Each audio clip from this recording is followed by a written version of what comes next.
Good morning. Very good. I'm MC Metter, and I'm a worship associate here at Horizon. And we are excited to welcome you to our worship service this morning. We're so glad to have you with us today.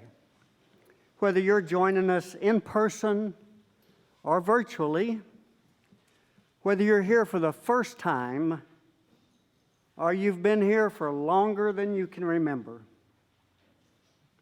Here at Horizon, we welcome people of all faiths, of no faith in particular. Whoever you are, whomever you love, wherever you are on your journey, you are welcome among us. We have a guest speaker this morning that I'm very privileged to introduce. His name is Mark Walters. He's a community organizer with Faith in Texas.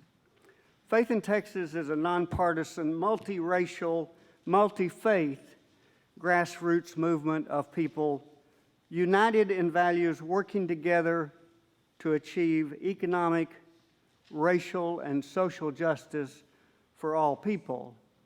As many of you know, Horizon has been in partnership with Faith in Texas for a number of years. Over the last couple of years, several of us have participated in helping bail out some folks who were in the Dallas County Jail because they couldn't afford even a low level of bail. Mark will share more about that later in our service. We have one announcement for next week. There's a grounds work day on Sunday, February 5th, 11:30 to 2:30. Please sign up. There'll be different things to do. One thing they're asking you to do is bring cardboard, preferably corrugated cardboard, to lay out in the new prepared area.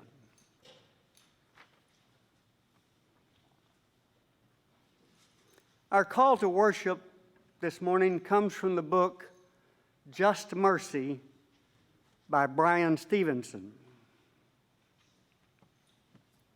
Proximity has taught me some basic and humbling truths, including this vital lesson: each of us is more than the worst thing we've ever done. My work with the poor and the incarcerated has persuaded me that the opposite of poverty is not wealth. The opposite of poverty is justice. Finally, I've come to believe that the true measure of our commitment to the rule of law, fairness, and equality cannot be measured by how we treat the rich, the powerful, the privileged, and the respected among us. The true measure of our character is how we treat the poor, the disfavored, the accused, the incarcerated, and the condemned. And with these words, come, let us worship together.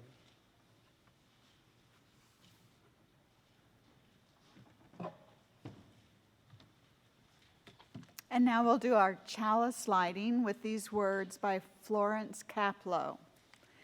We light this chalice today in honor of the Unitarian Universalist first principle, to affirm and promote the inherent worth and dignity of every person. We recognize that these are not just words to be spoken. Instead, they call us out of our comfort zone into an ever-deepening commitment, a commitment we make to the rights of all whose inherent worth and dignity are denied, diminished, or destroyed by systems of oppression. And they call us into the practice of looking into our own hearts with courage and honesty. Please stand in body or in spirit for our affirmation.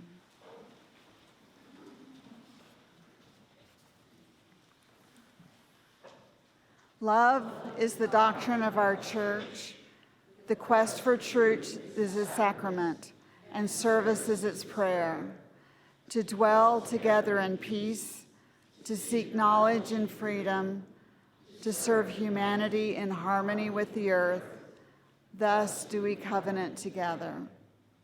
Now please remain standing as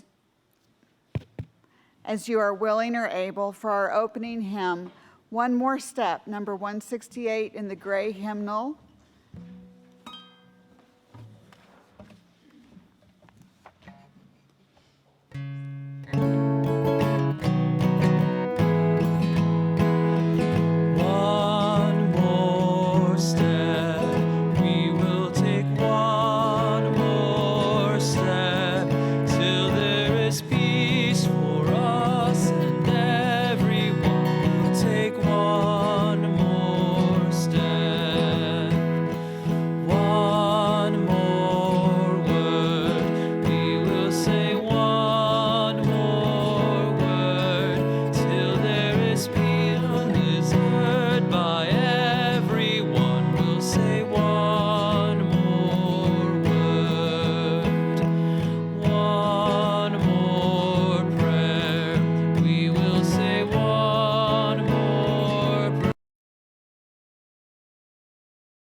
Good morning.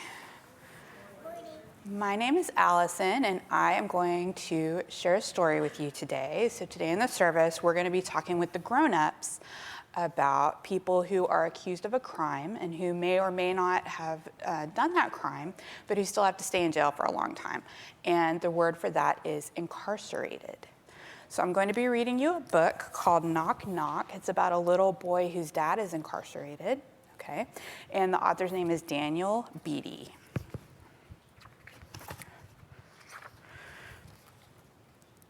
Every morning, I play a game with my father. He goes knock, knock on my door, and I pretend to be asleep till he gets right next to the bed. Then I get up and jump into his arms. Good morning, Papa. And my papa, he tells me, I love you. We share a game, knock, knock. And then one day, the knock never comes. I wait, but Papa's not there to play our game. And morning after morning, he never comes. He never comes to help me get ready for school. He never comes to cook my favorite scrambled eggs. He never comes to help me with my homework after school. I listen at the door, but I never hear his knock. And then I think, maybe he comes when I'm not at home. So I decide to write him a letter, and I leave it on my desk. Papa, come home, because I miss you. I miss you waking me in the mornings and telling me you love me. Papa, come home, because there are things I don't know, and when I get older, I thought you would teach me how to dribble a ball, how to shave, how to drive, and how to fix a car. Papa, come home, because I want to be just like you, but I'm forgetting who you are. 2 whole months pass, and my letter to my papa still sits on my desk, but I leave it and wait for my papa's knock.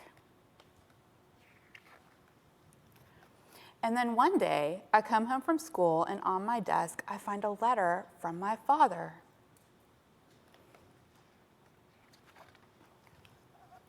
Dear son, ask your mama to help you make those scrambled eggs we love. Remember to do your homework before you watch TV. I'm sorry, I will not be coming home. For every lesson I will not be there to teach you, hear these words. As you grow older, shave in one direction with strong, deliberate strokes to avoid irritation. Dribble the page with the brilliance of your ballpoint pen. No longer will I be there to knock on your door, so you must learn to knock for yourself. Knock, knock, down the doors that I could not. Knock, knock to open new doors to your dreams. Knock, knock for me, for as long as you become your best, the best of me still lives in you. Knock, knock with the knowledge that you are my son and you have a bright and beautiful future. For despite my absence, you are still here. Knock, knock. Who's there? You are.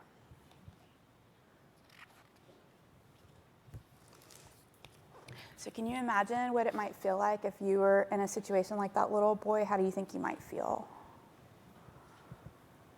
You think maybe it's kind of sad and lonely? Yeah. Well, I want to tell you that in the back of the book, there's a note to the reader where Daniel Beatty talks about how he grew up, because this book is about what happened to him, really happened to him when he was a little boy. But he grew up and he became a writer. We have this book, and he became an actor and a teacher, and he grew up to help other kids like him whose parents were incarcerated. And he grew up to be okay, and he grew up to have a really great life. But as Unitarian Universalists, we want to keep working for a world where things are just and fair, and so kids don't have to grow up without their families, right? So I want you to keep that in mind as you head out to ARE, okay? So adults, can we sing them out? This congregation, are the church. And it is only by our contributions that the church is able to do the work in which we all participate to make this world a better place.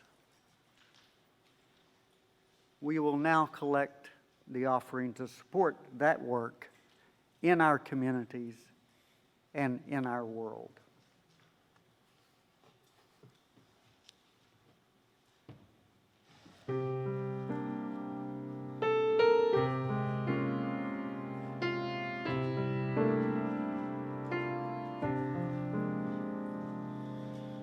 I am worn, I am tired in my quiet sorrow. Hopelessness will not let me be. Help me. I won't speak of this ache inside light eludes me. In the silence of my heart I'm praying.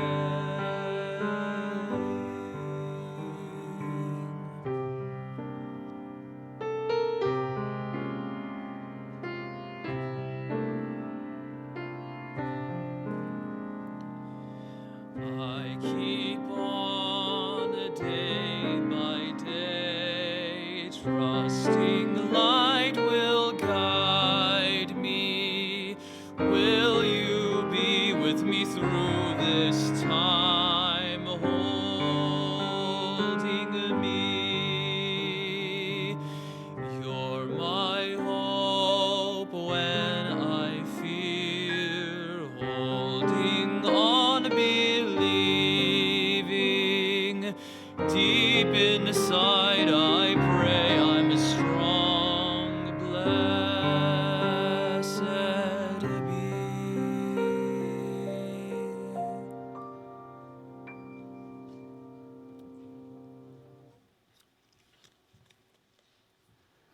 A basic principle of the American criminal justice system is the presumption of innocence.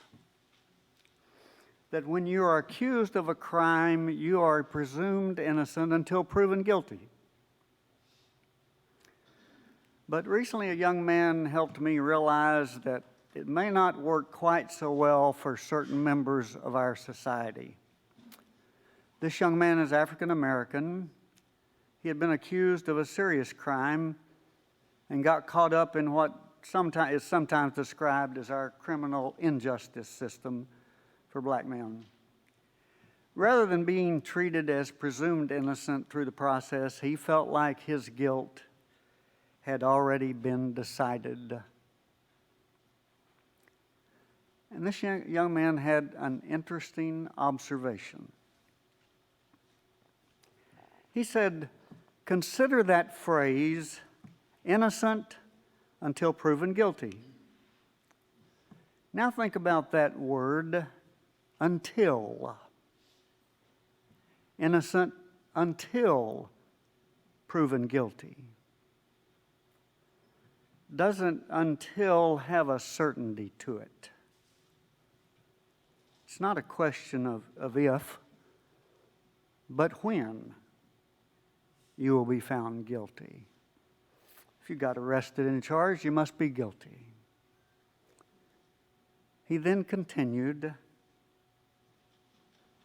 what if instead of the word until, the word unless were substituted?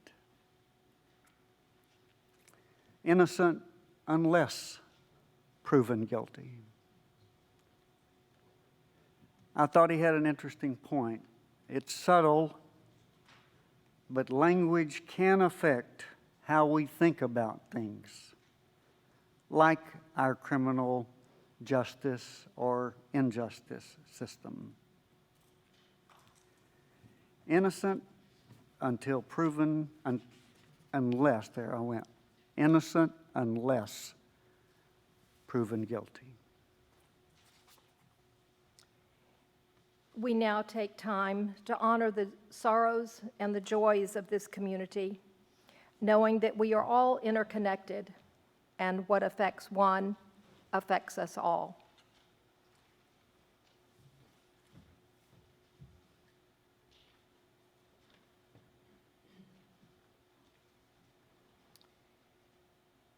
We have a sorrow and a life celebration today. The Kroenke family had a death of a friend this week, Cody McMahon. Cody was a kind and loving person. He passed away yesterday after a long illness. He was a long family friend. And we remember all who have been directly impacted by the numerous acts of gun violence and police violence, and for all who grieve for those tragedies that play out daily in our nation. And our collective sorrow increases every day as we watch the unimaginable horrors that the people of the Ukraine are experiencing. We light a candle this morning to honor all of the joys and sorrows which have gone unspoken and reside in our hearts.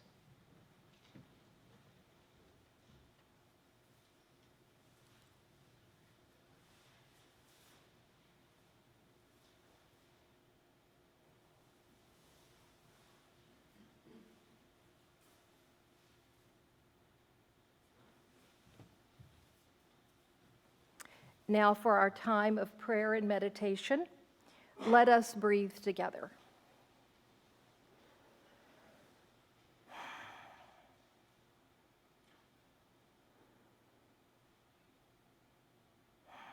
Following our quiet time, I will share a prayer by Christian Schmidt, and we will sing the responsive hymn, Spirit of Life.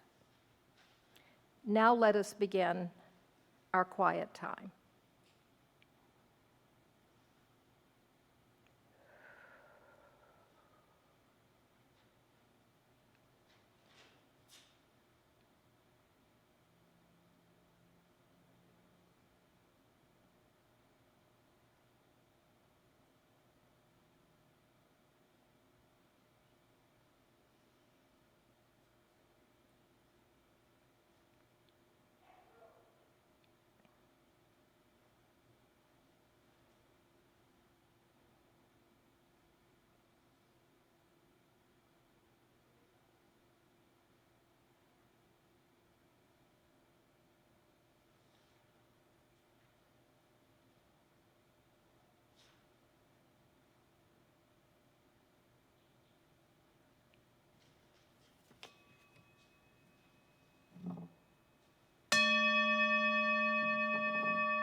Spirit of love and life, be with us in this time as people suffer, as parents grieve, as violence rages.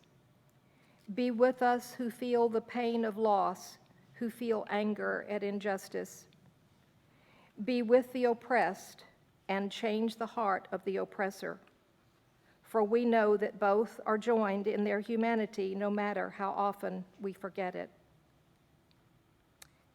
Help us remember the hope we had, the hope we have, and the hope we will have. Help us remember joy in the midst of sadness, success in the midst of challenge, and good things in the midst of bad. Help us to be better people, to work for better things, and to create a better world. Amen.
This reading comes to you from This Essential Work of Justice and Liberation for All by Rosemary Bray McNatt.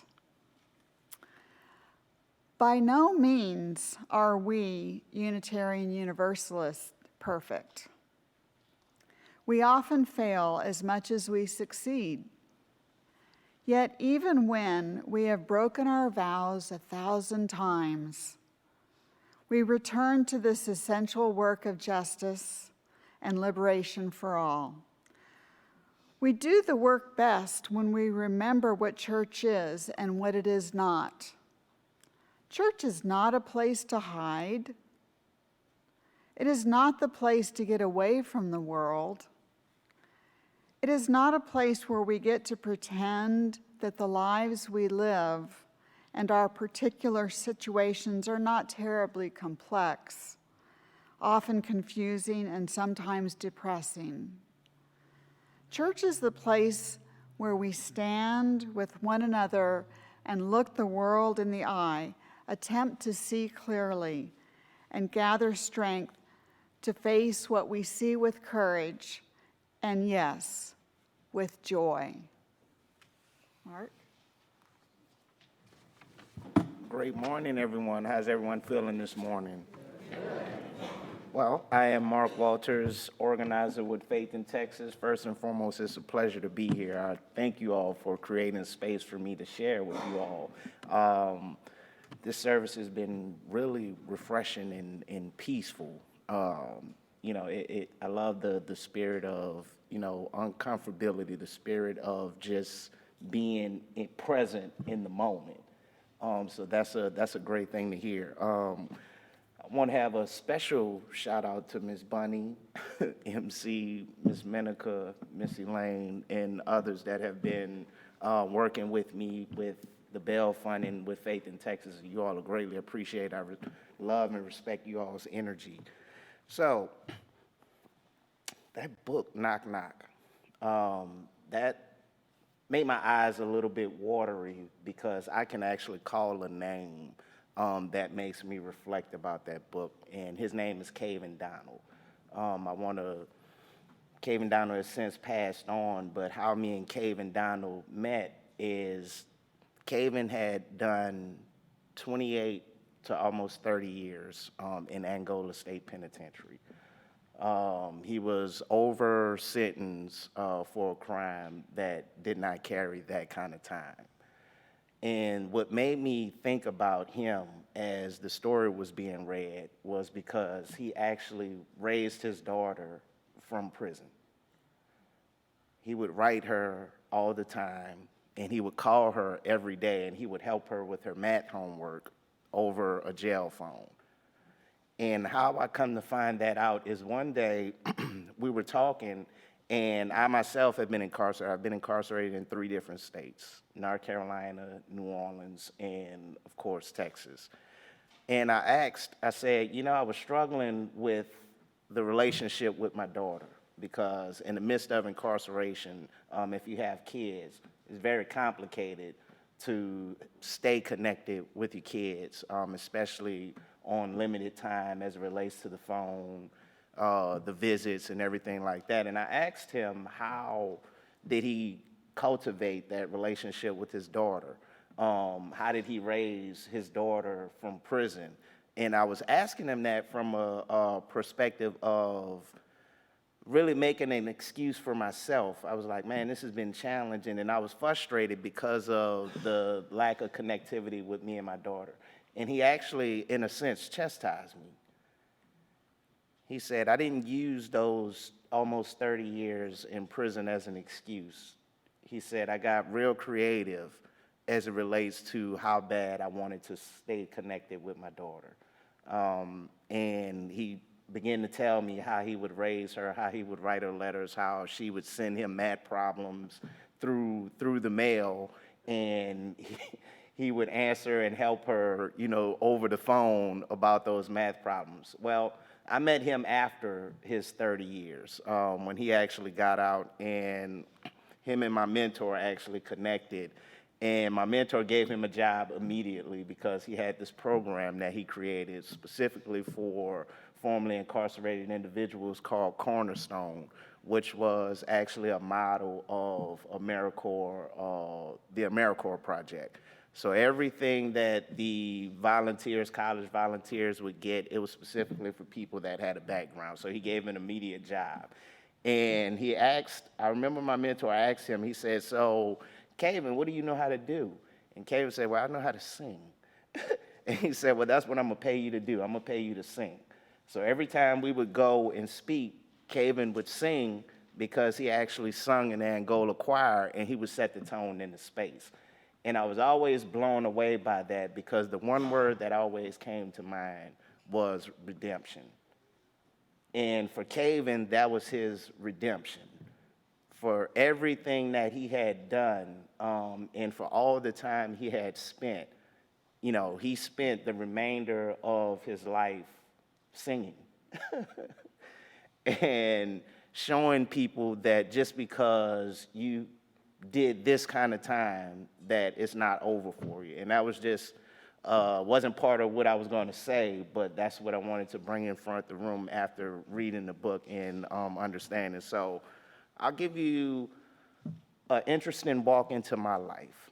I'm 42 years old, originally from New Orleans, Louisiana. My mom and dad grew up right next door to each other, so I always feel like I was supposed to be here.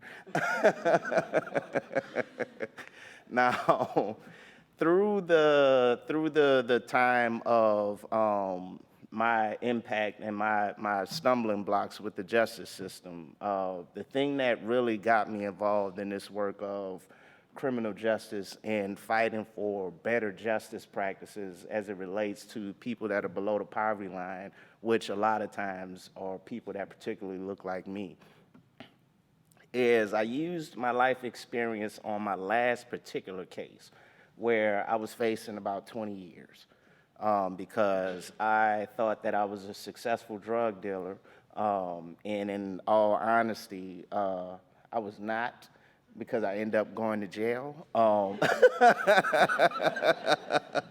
But the tidbit to that was that I actually didn't start selling crack cocaine until after I got out of incarceration the first time in Houston, Texas. Why would I do that after I got out of jail? Well, when I actually got out of jail and they had me on a year probation for assault on police officers, which that's a whole different story, is that I had to do a year probation, but I had to do community service 8 hours a day for 3 days a week. Now, that's a lot of time away from your job because I was actually working at the time.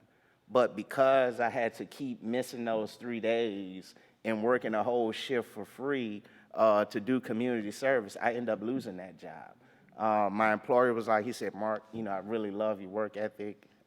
We put in windows, so putting in windows, it goes by how many windows you put in.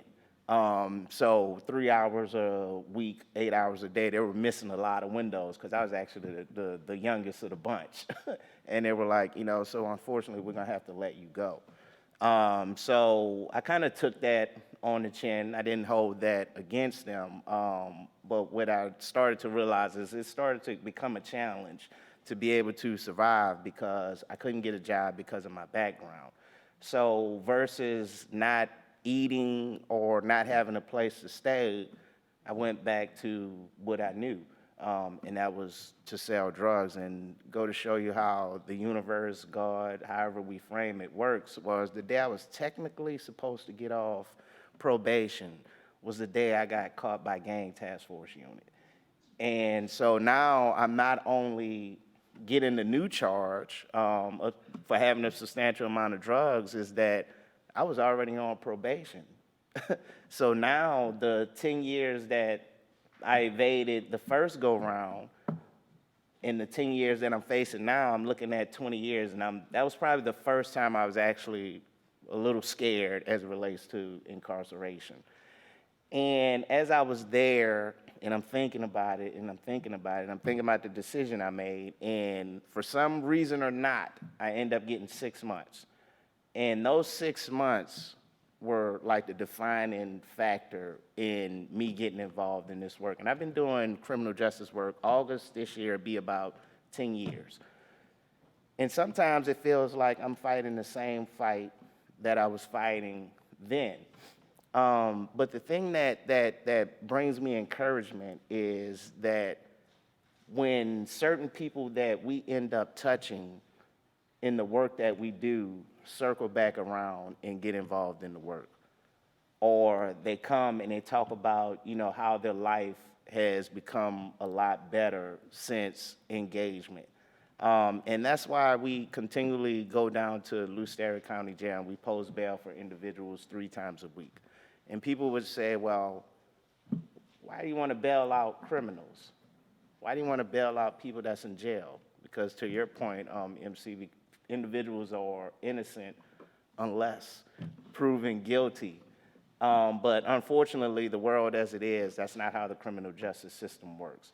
So we as people in the faith community have made a decision that we were going to radically love individuals.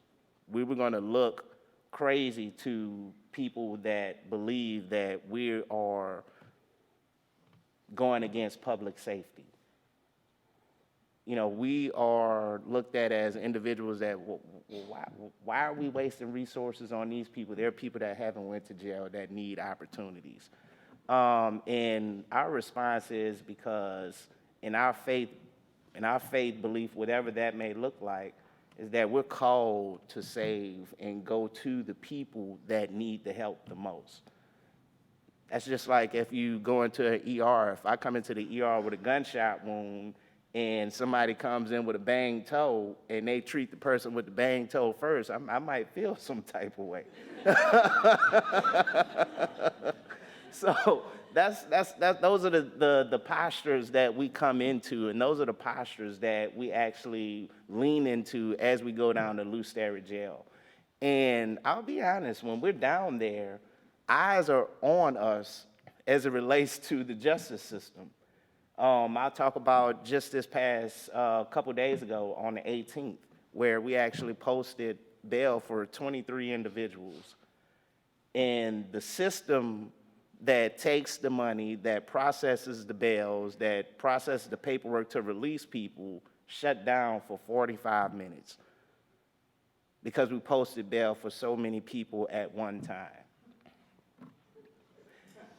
And we were there since from 8:30 in the morning to 11:15 at night.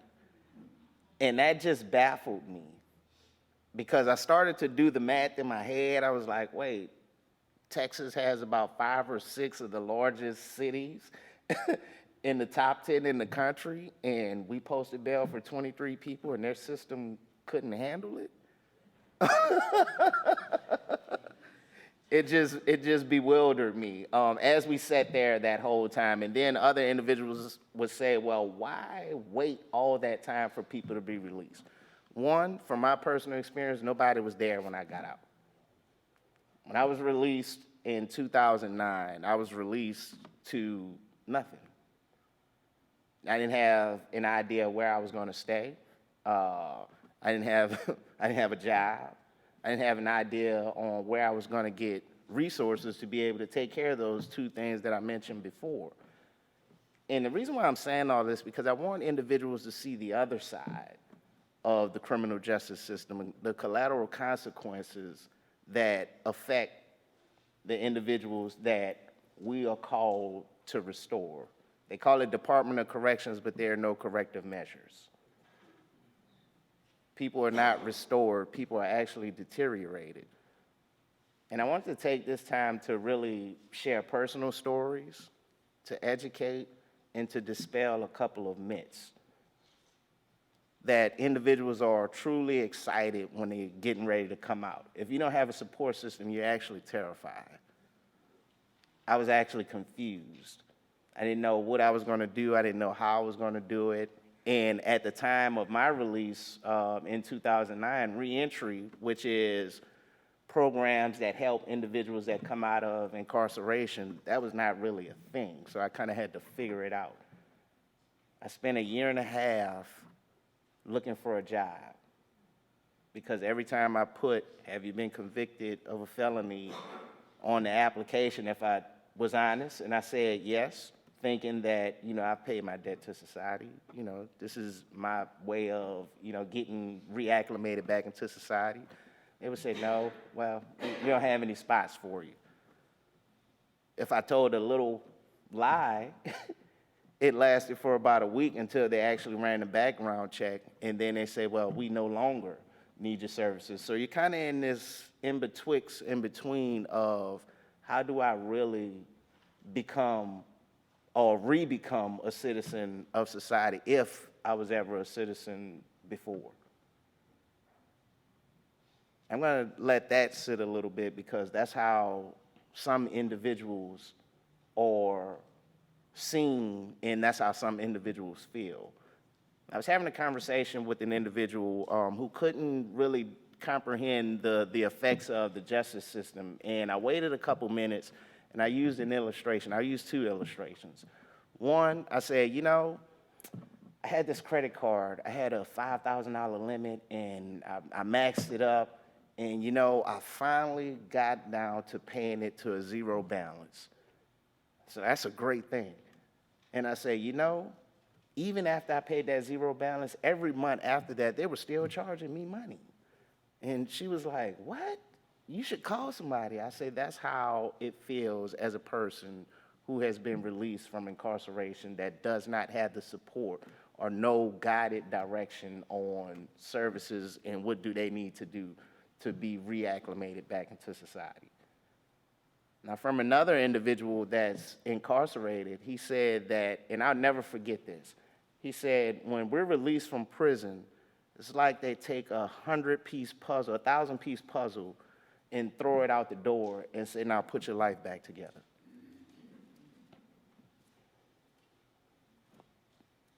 When we really think about that, we think about what is it about our justice system that actually wants people to be worse when they come out instead of being better, instead of being redeemed, instead of pathways being made accessible for individuals. Because the practicality of it for me is that if a person has been incarcerated for a period of time, they've paid their debt, If you get them a job immediately and a place to stay immediately, and you address those needs or those factors that cause them to be incarcerated in the first place, you're actually really ensuring public safety.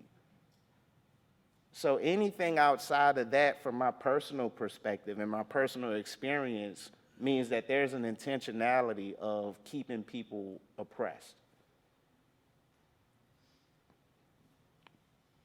And if we want to keep people oppressed, then we should just name it. We should just name it.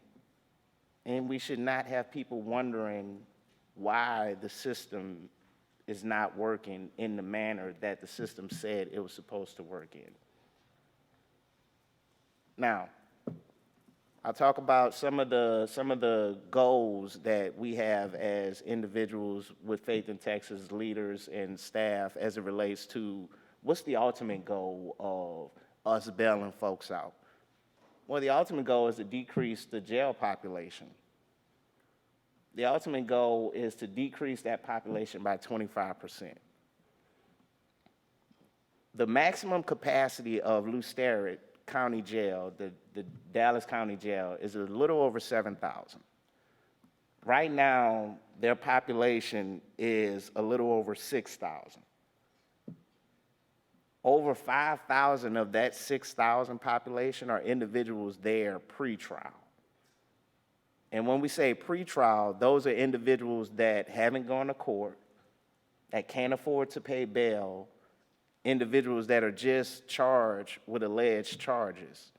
So when you really think about that, why is the majority of the jail population filled with people that have not been charged or found convicted of the crime that they're charged for?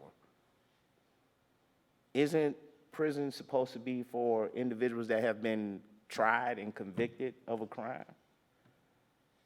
How many people think that makes sense? Oh wait, great. That means I'm not the only one. But it's things like those that, as people of faith, that keeps us at the jail, waiting for hours for people to be released, because we don't look at individuals as criminals. We look at individuals as human beings. And as human beings, if our posture is correct, then we're called to treat others as human beings. And anything that goes against treating an individual as human beings, we as people of faith have a problem with that. And that's why we're continually up there, and we're continually fighting, and we're continually just pushing and pushing and pushing against a system that is the Goliath to our David. But I think we'll be okay. If I have a practical ask, I have a timer, so I'm not going to ask for any money. I'm not going to save your soul or anything like that, but I do have a couple practical asks. When individuals are new to Faith in Texas and want to find out what we're doing about the criminal justice work, I only do have one ask. I give them an invitation to our next bailout. And the reason why that's the only thing I do, because I believe that once people set their feet on the ground at the jail and see it in real time, then the solutions and the creativity on how do we solve this problem, as well as the education on how deep the problem is, that always brings things to light. I'll say when we first started, before I had the awesome team of Horizon just coming there, just showing up and really showing out. You all are really superstars, and I greatly appreciate you all. At first, we didn't have clothes out there until a couple people showed up, and they were like, well, why are those individuals coming out in white suits? I was like, because they were arrested naked, and they're going to be released naked. And they was like, well, does it make sense to bring clothes? Yes. Individuals come outside hungry because they've eaten peanut butter and jelly for 3 weeks straight. We provide snacks, water.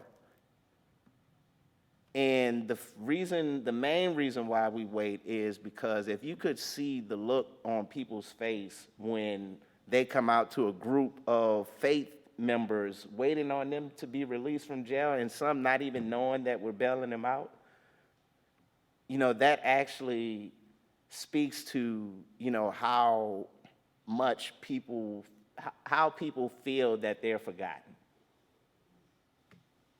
One person spent 2 months incarcerated pre-trial because his phone was dead and he couldn't remember any numbers.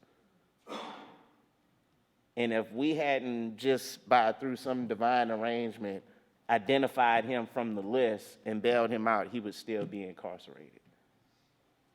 And the majority of the individuals that we're bailing out are below the poverty line. They're getting arrested for criminal trespass. What is criminal trespass?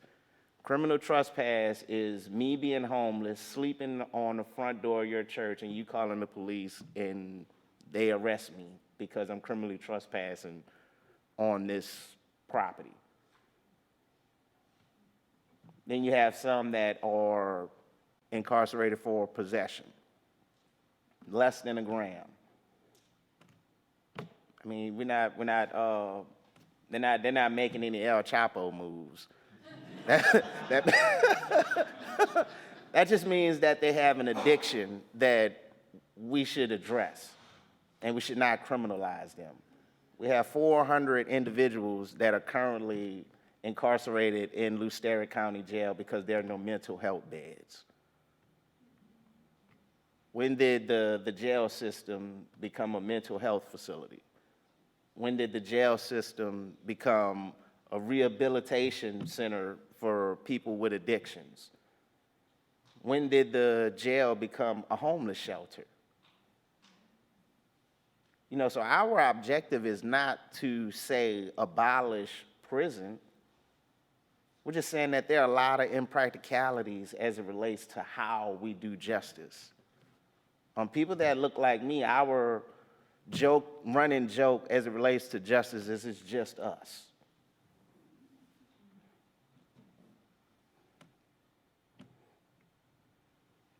But we do this because there are people like you all, people that don't look like me, that are attempting to figure it out. And in the figuring out, there's a level of uncomfortability. In the figuring out, there's a level of not understanding. In the figuring out, there's a level of education. But also in the figuring out, there's a level of relationship that's being built. There's a level of understanding it from the other side's perspective, and it helps to build empathy. It helps to build sympathy, and it also helps to build solutions. So if I could say with this, I think that as a person of faith, we are called to create the justice that we want to see for the people that can't pay us back, the people that don't look like us, the people that are affected by an oppressive system that we actually spend tax dollars to keep running. What do you think we could do with $144 million? Yeah, new car, couple houses. No, I'm joking. But that's what our tax dollars spend on the operation of Lucero Jail. They spend $144 million to house over 5,000 plus individuals, and them, over 90% of them haven't even been convicted yet. But we don't have any resources to provide housing. We don't have any resources to provide more mental health beds. We don't have any resources to provide the things that would actually be a problem solver for the minute things that we charge and we incarcerate people for. So I will end with thank you. I appreciate you all. I hope that I've been able to say something that illuminated a different perspective. I hope that I said something that would ignite your curiosity around the work that we do. And our next bailout is February 1st. Which is the first Wednesday of February. We do our bailouts the first 3 Wednesdays of every month at the ramp of Lucero. And we are normally there from 9 to 1. And if there are any changes on that, I make sure Ms. Bunny knows so she can inform you all. Thank you all so much. I appreciate you.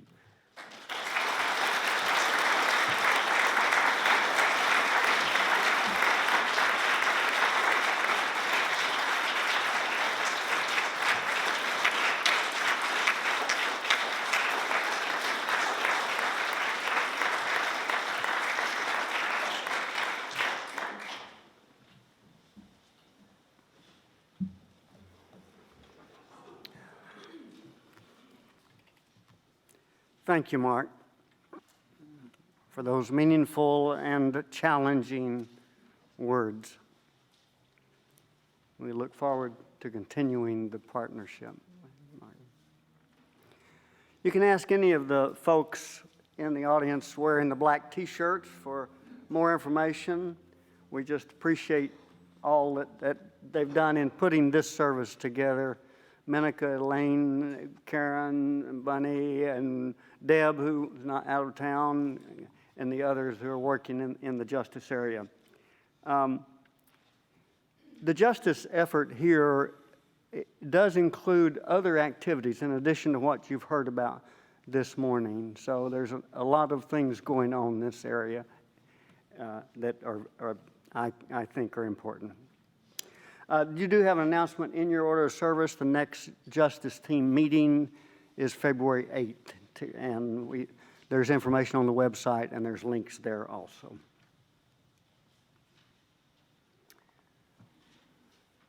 Now please rise as you are willing and able to sing our closing hymn, When the Spirit Says Do, number 1024 in the teal hymnal, and the words are projected on the screen.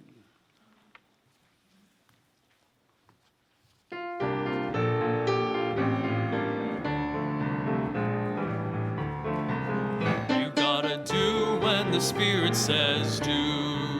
You gotta do when the Spirit says do.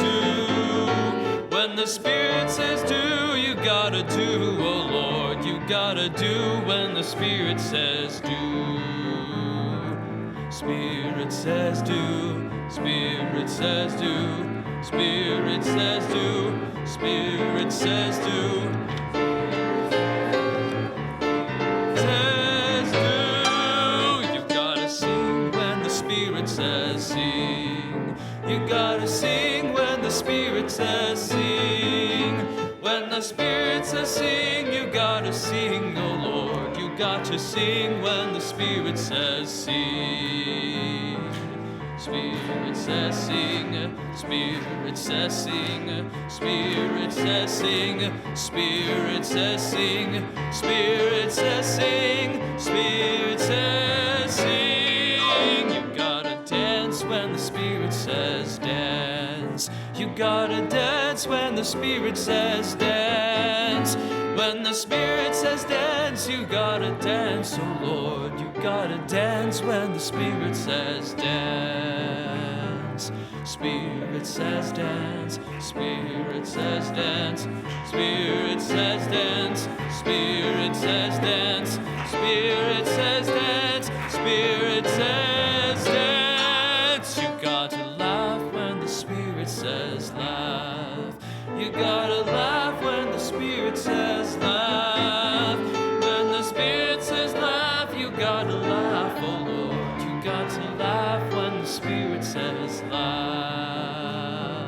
Spirit says laugh, Spirit says laugh, Spirit says laugh, Spirit says laugh, Spirit says laugh, Spirit says laugh. You gotta shout when the Spirit says shout. You gotta shout when the Spirit says shout. When the Spirit says shout, you gotta shout, oh Lord. You got to shout when the Spirit says shout.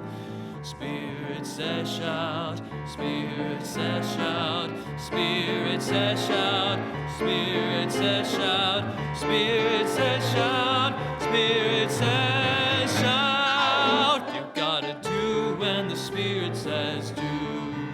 You gotta do when the Spirit says do. You gotta gotta do, oh Lord, you gotta do when the Spirit says do. Spirit says do, Spirit says do, Spirit says do, Spirit says do, Spirit says do, Spirit says do, Spirit says do.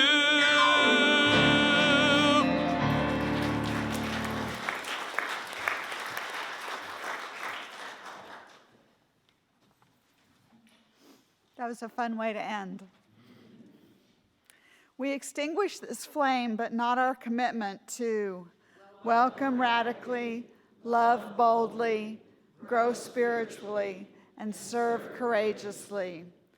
This we do because we envision a beloved community filled with compassion, helping all to thrive in a just world.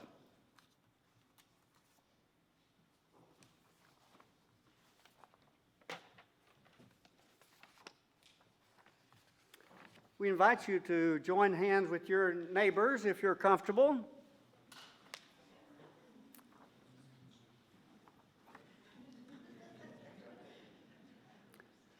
Our benediction today is from the Reverend Maureen Killeran. No matter how weak or how frightened we may feel, we each have gifts that can make a difference in the world. In this coming week, may you do at least one thing to support the broken, to welcome the stranger, to celebrate what is worthy, to do the work of justice and love. Be strong, be connected, each day act, so you may be a little more whole.